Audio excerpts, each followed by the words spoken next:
we doing pictures? We want to line up first.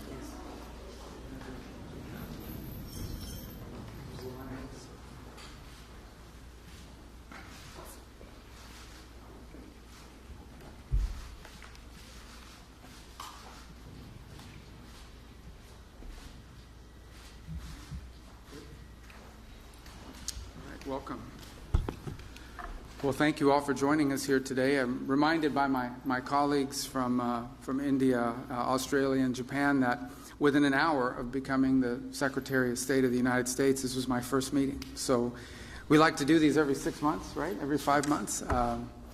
But we're honored to host them here today in this very important partnership that has developed over the years and that I think has really taken wing in the last few months, and we want to continue to build on. These are very important countries. These are very important strategic partners and allies of the United States, and together we have a lot of shared priorities, a lot of things we care about in the world. I think there are many global problems, but also problems that we face in our respective countries that can be solved by us cooperating together.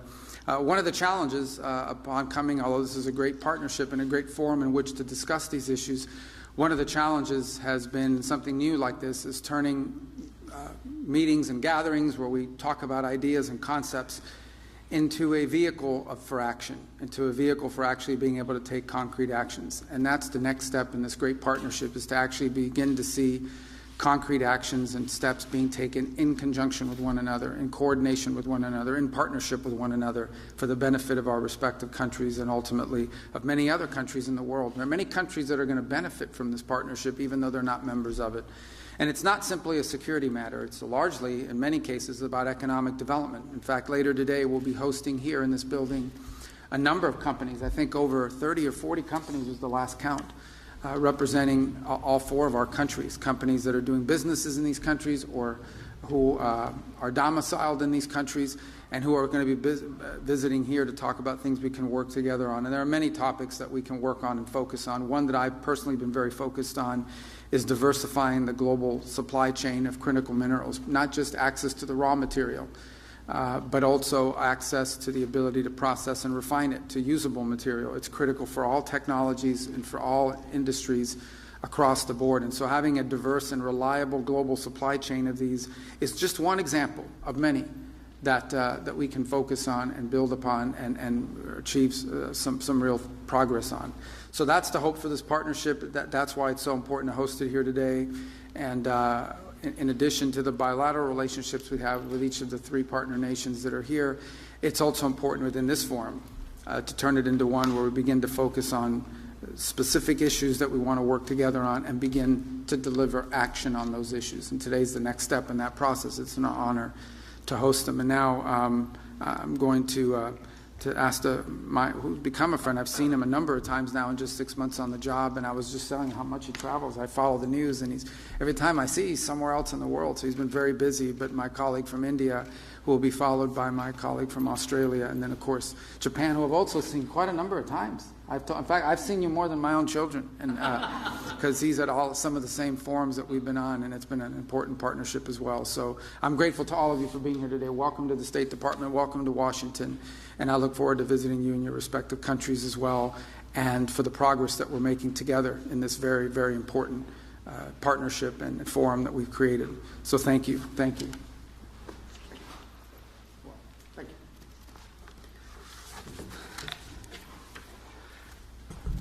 you. I'm very pleased to be back in D.C. for the second time this year for a Quad Foreign Ministers meeting. And let me begin by saying that we're all committed to ensure a free and open Indo-Pacific. To that end, our endeavors are devoted to promoting a rules-based international order. It is essential that nations of the Indo-Pacific have the freedom of choice, so essential to make right decisions on development and security. In the last few months, we have made significant progress in Quad initiatives.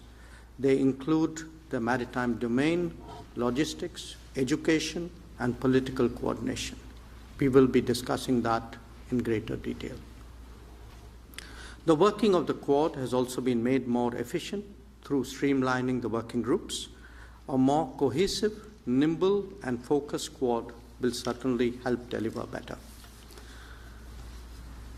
Quad is about deepening our convergence and expanding our common ground. I value our consultations on different dimensions of the Indo-Pacific in that regard. A lot is happening in the world, and I'm sure that our exchange of views will be very valuable for all of us. A word about terrorism in the light of our recent experience. The world must display zero tolerance. Victims and perpetrators must never be equated, and India has every right to defend its people against terrorism, and we will exercise that right. We expect our Quad partners to understand and appreciate that. India plans to host the next Quad summit. We have some proposals on how to make that productive. I'm sure so do our partners. We will discuss, and I'm sure we will agree.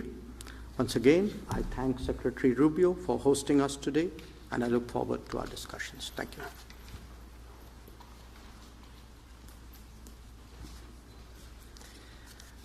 Thanks very much.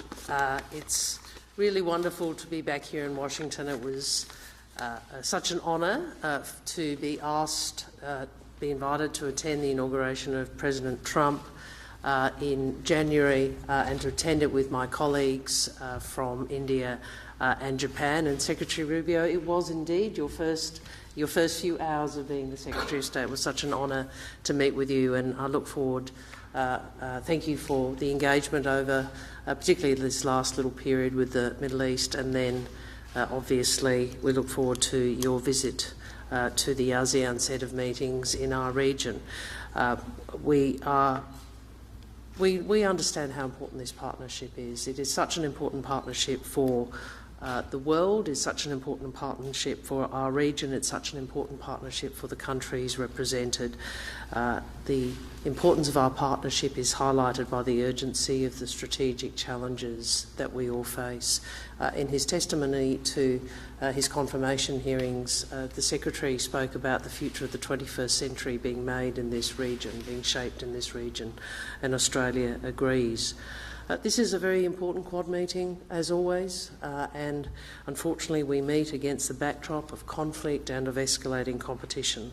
So it has never been more important for us to harness our collective strength for peace, for stability, for prosperity in the Indo-Pacific and for all our peoples. These four countries represent nearly a quarter of the world's population and over a third of global GDP. We are independent, sovereign nations. We bring our own perspectives, our own interests, and we also know this, that we are stronger when we work together. Whether it's when we respond to emergencies, as we did, when we together mobilise quickly to support communities affected by the deadly earthquakes in Myanmar, or cooperating on issues which are critical to the region's security and prosperity, such as technology, supply chains and maritime security. Practical cooperation, which is all designed to make all of us safer in a region which continues to change. But I'm very grateful to be hosted again by the Secretary for this, our second Quad meeting in 6 months, and I look forward to the discussion today. Thank you.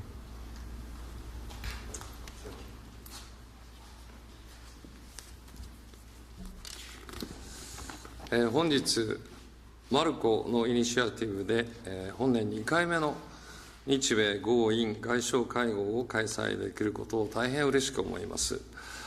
マルコが国務省に初登庁して数時間後に開催された本年1月の外相会合開催は、国際社会に対して前向きで力強いメッセージとなりました。Today, I'm pleased to convene the second Quad Foreign Ministers meeting of this year, thanks to Marco's initiative.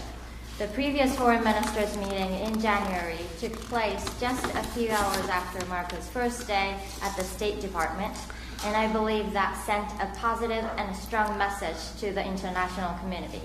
それから半年のタイミングで再度日米豪印の外相がワシントン DC に集うことができたのはクワッドの結束の強さと重要性を示すものであります。The fact that the four foreign ministers are once again gathering here in Washington, D.C. only 6 months later demonstrates the strength of the unity and the importance of the Quad. 現在、中東や欧州ではさまざまな混乱が起きております。